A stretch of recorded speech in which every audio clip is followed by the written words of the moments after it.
This is the world's very first zipper model of any kind of build type that has the correct belt to boom ratio. Now, I've been working on this for well over a year, and when I first started it, it would work a little bit and then stop working the very next day, and it would just repeat like that over and over and over again. And then earlier this summer, I finally found a way to make this work reliably for a couple hours, but it still wasn't, like, it still was at the wrong ratio. These gears would turn only one time as the boom went around one time, much like the sky wheel over there.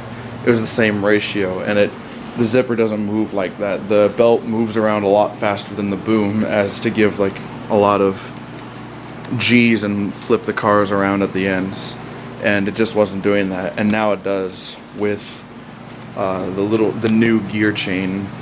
And it's just, before, when I didn't have a gear chain, I had rods going down the very middle, and it would just slip and slide, and it would never pull anything.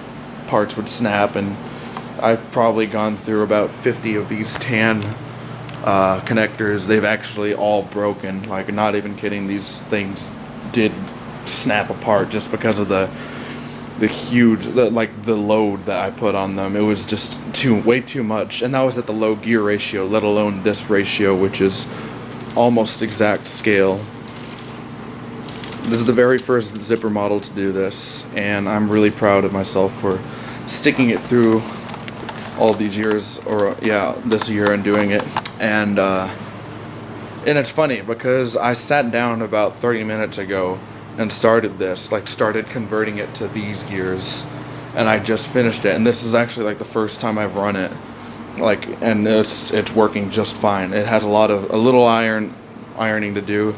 The chain's a little tight right now, so it gets stuck underneath the gears. But really, this is the closest anyone's come to making a scale zipper model that the belt rotates at the right speed.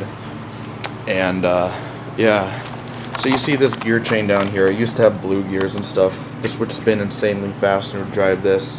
So a regular 12-volt motor doesn't have enough strength to turn this.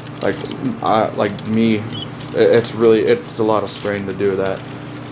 There's a lot of torque or resistance on these gears. I mean, obviously you have this tight chain being pulled at a high speed across these giant gears, which are, it's just really hard on any motor, really. So what this whole gear chain is, I plan to eventually put a really big DC motor or something on there, and just have that be, like a actual real DC motor, not just like a toy motor, to drive this thing for shows and stuff. But yeah, there it is, a year in the making, and I'll probably post another update as soon as I get it working. Because now the goal is to make it work for 6 hours without failing on a motor and stuff. So yeah, thank you for watching history go down here in front of me. So yeah. Anyway, bye-bye.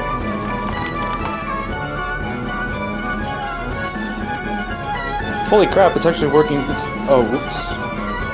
Kind of jinxed it there. And rebuilt it all with these,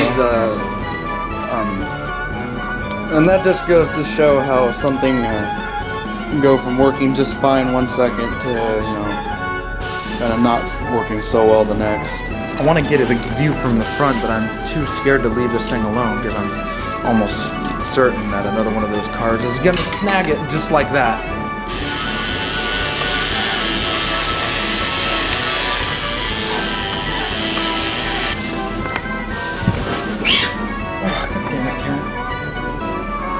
Hey guys, it's me, Connects. I wanted to make a